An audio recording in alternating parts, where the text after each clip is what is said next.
Calvary കുന്നിൽ നാഥൻ യാഗമായി മാറി.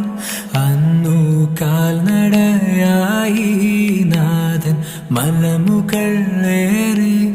അന്നു ജീവനേകുവാനായെന്തു പാടുപെട്ടു നീ. അന്നു ജീവനേ